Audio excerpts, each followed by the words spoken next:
Hello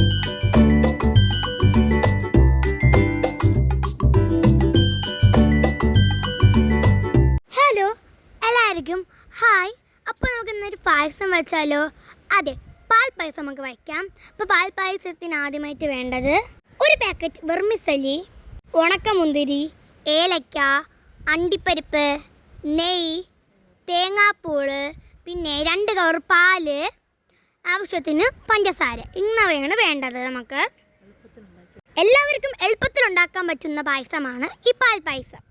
എൻ്റെ വീട്ടിൽ എല്ലാവർക്കും ഇത് ഭയങ്കര ഇഷ്ടമാണ്. ആദ്യം തന്നെ നമ്മൾ വെർമിസലി കുഞ്ഞായിട്ട് പീസിൽ ഒടിച്ചെടുക്കണം. ചിലവ് ഇത് ഒടിക്കാതെ ഇടുമ്പോൾ ന്യൂഡിൽസ് ആയിട്ട് വരാറുണ്ട്, അങ്ങനെ ചിലവർ കഴിക്കാറുണ്ട്. പിന്നെ ഇത് വെർമിസലിയാണ് മിക്കവരും പായസത്തിനാണ് ഉപയോഗിക്കാറുള്ളത്. അങ്ങനെ അതൊക്കെ ഒടിച്ചു കഴിഞ്ഞു. വാങ്ങി വെച്ചിരിക്കുന്ന 2 കവർ പാലെടുത്ത് നമ്മൾ വെള്ളം ചേർക്കാതെ ചൂടാക്കി വെക്കണം. അതിൻ്റെ ഇടയ്ക്ക് നമ്മൾ ചൗവരി വാങ്ങിച്ച് നന്നായിട്ട് വേവിച്ചെടുക്കണം. ചൗവരി വേവുമ്പോൾ എപ്പോഴും ഇളക്കിക്കൊണ്ടിരിക്കണം, അല്ലെങ്കിൽ എപ്പോഴും അത് അടി പിടിക്കാൻ സാധ്യതയുണ്ട്. അപ്പോൾ എല്ലാവരും ഇളക്കിക്കൊണ്ടിരിക്കണേ. അടുത്ത് പായസത്തിനനുസരിച്ചുള്ള ഒരു കട്ടിയുള്ള ഒരു പാത്രം എടുത്ത് അതിനകത്ത് നെയ്യ് കുറച്ചൊഴിച്ച് വെർമിസലി കട്ടി വെച്ച് ചെയ്യണം. അതിനകത്തോട് ഇടുക. മുഴുവൻ ഇട്ടതിന് ശേഷം നന്നായിട്ട് ഇങ്ങനെ ഒന്ന് മിക്സ് ചെയ്തിക്കൊണ്ടിരിക്കുക.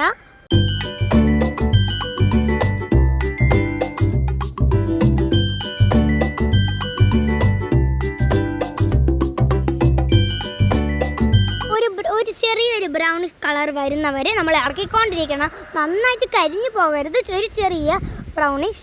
അതിനുശേഷം നമ്മൾ തേങ്ങാപ്പൂള് കുഞ്ഞു പീസായിട്ട് അരിഞ്ഞ് വെച്ചിട്ടുണ്ട് അവിടെ. പിന്നെ അണ്ടിപ്പരിപ്പ്, മുന്തിരി, ഏലക്ക അതും നമ്മൾ മാറ്റി വെച്ചിട്ടുണ്ട്. അതിൻ്റെ നമ്മൾ ചൗവരി നമ്മൾ ഇടയ്ക്കിടയ്ക്ക് ഇങ്ങനെ കിണ്ടി കൊടുത്ത് റെഡിയായി വന്നിട്ടുണ്ട്. അങ്ങനെ വേറെ പാത്രത്തിലാക്കി കൊടുത്തു. ഇടയ്ക്കിടയ്ക്ക് കിണ്ടണം, അല്ലെങ്കിൽ അവിടെ ഇരുന്ന് ഒട്ടിപ്പിടിച്ച് പോകും അത്. അതിനുശേഷം നമ്മൾ ചൂടാക്കി വെച്ചിട്ട് പാലെടുത്ത് നമ്മുടെ ഈ വെർമിസലിയിൽ ഉണ്ടാക്കി വെച്ചിരിക്കണിട്ട് ഇങ്ങോട്ട് കുറച്ചായിട്ട് ഒഴിച്ച് ഇങ്ങനെ മിക്സ് ചെയ്ത് കുറച്ചായിട്ട് ഒഴിച്ച് നന്നായിട്ട് മിക്സ് ചെയ്യണം. കുറച്ച് മാറ്റി വയ്ക്കാൻ മറക്കരുത് ആരും. അവസാനം ഒഴിക്കാനാണ്. അങ്ങനെ കുറച്ച് നേരം ഇങ്ങനെ നന്നായിട്ട് ഇളക്കി ഇങ്ങനെ കുറച്ച് നേരം ഇങ്ങനെ കുറുകി വരണവരെ ഇങ്ങനെ നന്നായിട്ടൊന്ന് ഇളക്കണം. നമ്മൾ അതിൻ്റെ അടുത്തൊന്ന് മാറരുത്, പെട്ടെന്ന് അടി പിടിക്കാൻ സാധ്യതയുണ്ട്. ആ പാലൊക്കെ ഒന്ന് കുറുകി വരുന്നവരെ അവിടെ നിന്ന് നന്നായിട്ടൊന്ന് ഇളക്കി കൊടുക്കണം. വെർമിസലി വെന്തോന്ന് ഇടയ്ക്കിടയ്ക്ക് ഇങ്ങനെ നോക്കണം കേട്ടോ. പിന്നെ ഞാനും വന്ന് ഇങ്ങനെ ഇളക്കുന്നുണ്ട്. എനിക്ക് ഭയങ്കര ഇഷ്ടമാണ് ഇങ്ങനെ ഇളക്കാനും ഒക്കെ. നമ്മൾ വേവിച്ച് വെച്ചിങ്ങനെ ചൗവരി ഈ പായസത്തിലേക്ക് തട്ടി കൊടുക്കുക. അങ്ങനെ പാല് ചൂടായി കുമിളയൊക്കെ വന്ന് നന്നായിട്ടും വറ്റി തുടങ്ങിയിട്ടുണ്ട്. ഇനി നമുക്ക് പഞ്ചസാരയാണ് ഇടാനുള്ളത്. നമ്മൾ വലിയ തവിയിൽ 3 സ്പൂൺ പഞ്ചസാരയാണ് ഇടുന്നത്. നിങ്ങളുടെ വീട്ടിന് അളവനുസരിച്ച് പഞ്ചസാര ഇടുക. പഞ്ചസാര കുറഞ്ഞു പോയെങ്കിൽ വീണ്ടും ഇട്ട് നന്നായിട്ടൊന്ന് ഇളക്കി കൊടുക്കുക കേട്ടോ. അങ്ങനെ നമ്മൾ പഞ്ചസാര ഇട്ടു. നന്നായിട്ട് ഇപ്പോൾ ഇളക്കിക്കൊണ്ടിരിക്കുകയാണ്. ഞാനും അമ്മയൊക്കെ മാറിയാണ് ഇളക്കിക്കൊണ്ടിരിക്കുന്നത്, അടി പിടിക്കാതിരിക്കാൻ. നന്നായിട്ട് ഇളക്കി കൊടുത്തു. പഞ്ചസാര ഇട്ട് കുറച്ച് കിണ്ടിയതിന് ശേഷം നമ്മൾ ഈ വാങ്ങിച്ചു വെച്ചിരിക്കുന്ന ഏലക്ക പൊടിച്ച് ഈ പായസത്തിൽ ചേർത്ത് നന്നായിട്ട് ഒന്ന് മിക്സ് ചെയ്ത് കൊടുക്കണം. ഏലക്ക പൊടിച്ചിട്ട് വേണം ഇടാൻ കേട്ടോ. ഇതിന് ശേഷം നമ്മൾ നേരത്തെ മാറ്റി വച്ചിരുന്ന ബാക്കി ചൂടാക്കിയ പാലും കൂടെ മൊത്തത്തിൽ ഒഴിച്ച് കൊടുക്കണം. എന്നിട്ട് മിക്സ് ചെയ്യണം. ബാക്കി പാലും കൂടെ ഒഴിച്ചപ്പോൾ നിങ്ങൾക്ക് തോന്നിക്കാണും ഇത് ഒരുപാട് വെള്ളം പോലെ ആയിപ്പോയല്ലോ, ഇതെങ്ങനെ കുടിക്കാൻ പറ്റുമെന്ന്. ഈ പായസത്തിൻ്റെ പ്രത്യേകത എന്തെന്ന് വെച്ചാൽ നമ്മൾ ഉണ്ടാക്കി കഴിഞ്ഞ് അടച്ചു വെച്ച് 15 മിനിറ്റ് കഴിയുമ്പോൾ തന്നെ ഇത് കുറുകി ആ വെള്ളമൊക്കെ ഇങ്ങനെ ഉറ്റി വരാറുണ്ട്. അതുകൊണ്ട് നമുക്ക് കുറച്ച് വെള്ളത്തോടെ ഇങ്ങനെ ഉണ്ടാക്കി കുടിക്കാൻ പറ്റും.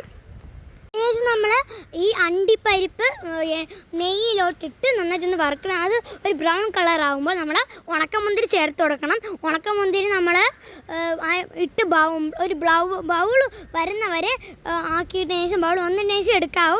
ചിലർ അതിന് മുമ്പേ എടുക്കാറുണ്ട്, അത് തെറ്റാണ്. അതിന് ശേഷം അതെടുത്ത് മാറ്റി വെച്ചു. എന്നതിന് ശേഷം നമ്മൾ ആ നെയ്യിൽ തന്നെ ബാക്കി വന്ന നെയ്യിൽ തന്നെ നമ്മൾ തേങ്ങ കൊത്തും കൂടെ ഇട്ട് നന്നായിട്ടൊന്ന് ബ്രൗൺ കളർ വരുന്നവർ അതൊന്ന് മിക്സ് ചെയ്തെടുക്കാം. അതിന് ശേഷം നമ്മൾ ചെയ്ത എല്ലാ അണ്ടിപ്പരിപ്പും മുന്തിരിയും തേങ്ങാ കൊത്തും കൂടെ എടുത്ത് ഒരുമിച്ച് മിക്സ് ചെയ്തതിന് ശേഷം നമ്മൾ പായസത്തിന് ഇടുക. അതിന് ശേഷം ഒന്ന് മിക്സ് ചെയ്ത് കൊടുക്കുക. അപ്പോൾ നിങ്ങളെ വീട്ടിൽ റെഡിയായിരിക്കുന്ന നല്ല സ്വാദിഷ്ടമായ നമ്മുടെ പാൽ പായസം. എല്ലാവരും ട്രൈ ചെയ്ത് നോക്കണേ. ബൈ.